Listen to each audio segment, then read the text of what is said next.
از نظر مدار داخلی و تکنولوژی ساخت، کمپرسورها به چند دسته تقسیم میشن، مثل کمپرسورهای FET، VCA، اپتو. اما تو این ویدیو میخوایم در مورد کمپرسورهای وریمیو صحبت بکنیم. کلمه وریمیو رو در واقع تو دهه 90 میلادی کمپانی منلی برای اولین بار به شکل رسمی ثبت تجاری کرد. اما کمپرسورهای وریمیو تکنولوژیشون از دهه 50 و 60 میلادی وجود داشت و معروفترین کمپرسورهایی که در واقع با این تکنولوژی کار میکنن مثل کمپرسور فیرچایلد 660 یا 670 در واقع از قبل از این کمپرسور منلی وریمیو وجود داشتند. این کمپرسورها رو اگر بخوایم نحوه عمل کردشون رو بررسی کنیم، از روی اسمشون میتونیم خیلی راحت بریم جلو. میو در واقع همون حرف یونانی میو هست که توی دانش مهندسی صدا همیشه نماینده و بیانگر گین هست.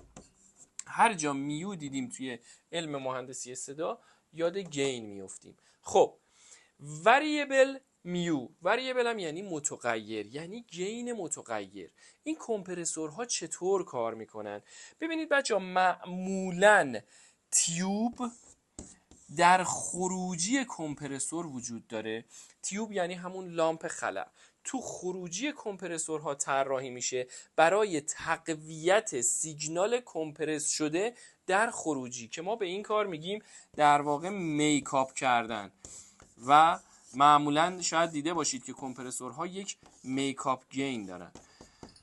داستان اینجاست که توی کمپرسورهای وریمیو تیوب در مدار خروجی نیست، بلکه تیوب روی ورودی قرار گرفته و هرچی سطح لول سیگنال ورودی بالاتر میاد، جریان الکتریکی توی اون تیوب کمتر میشه، یعنی رابطه معکوس دارن با هم دیگه. و بنابراین اتفاقی که میفته، هرچی صدا بلندتر میشه تو ورودی کمپرسور، این تیوب بیشتر اون صدا رو کاهش میده توی کمپرسورهای وریمیو. و در واقع میتونیم از همینجا متوجه بشیم که ریشیو که بیان کننده قدرت کمپرسور توی کاهش سطح سیگنال هست، توی کمپرسورهای وریمیو ثابت نیست. یعنی شما یک ریشیو مشخص ندارید برای کمپرسور.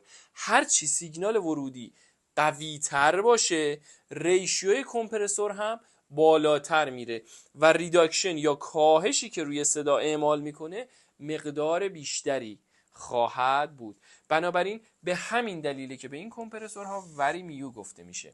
خب علاوه بر در واقع عملکرد اصلی کمپرسور، این کمپرسورها تأثیر زیادی توی کالریشن یا رنگامیزی صداها هم دارن، به خاطر هارمونیک هایی که ناشی از ترانسفورمرها و تیوب هایی که توی این کمپرسورها هست به صدا اضافه میشه. این کمپرسور همون جوری که میشه حدس زد از این قسمتش حالت سافت نی داره. بچه ها راجع به نی توی ویدیوهای بعدی کامل توضیح میدیم. یکی از پارامترهای کمپرسوره و بیان کننده اینه که ما در واقع کمپرسورمون به آرامی وارد مدار میشه و به آرامی خارج میشه از مدار. ضمناً اتک و ریلیز هم توی این کمپرسورها معمولاً کند هست، یعنی کمپرسورهای خیلی سریعی نیستن. حالا همه اینا رو که بذاریم کنار هم میتونیم کاراکتر این کمپرسورها رو حدس بزنیم. کمپرسورهایی هستن که ترانزینت های صدا رو به صورت اگریسیو و ناگهانی کنترل نمیکنن، خیلی نرم و تمیز عمل میکنن. به همین دلیل هم معمولا از کمپرسورهای وریمیو برای مسترینگ استفاده میشه. البته برای لاین هایی مثل وکال و بقیه صداها هم میتونن و استفاده میشن، اما عمده کاراییشون برای مسترینگ هست و زمانی که شما میخواید المان های مختلف میکستون رو گلو کنید اصطلاحاً، یا بچسبونید به همدیگه، با همدیگه بسته بندی بکنید، از این کمپرسورها میتونید استفاده بکنید. تو ویدیوهای بعدی راجع به کالریشن، سچوریشن و اضافه شدن هارمونیک ها برای این هدف بیشتر توضیح میدم.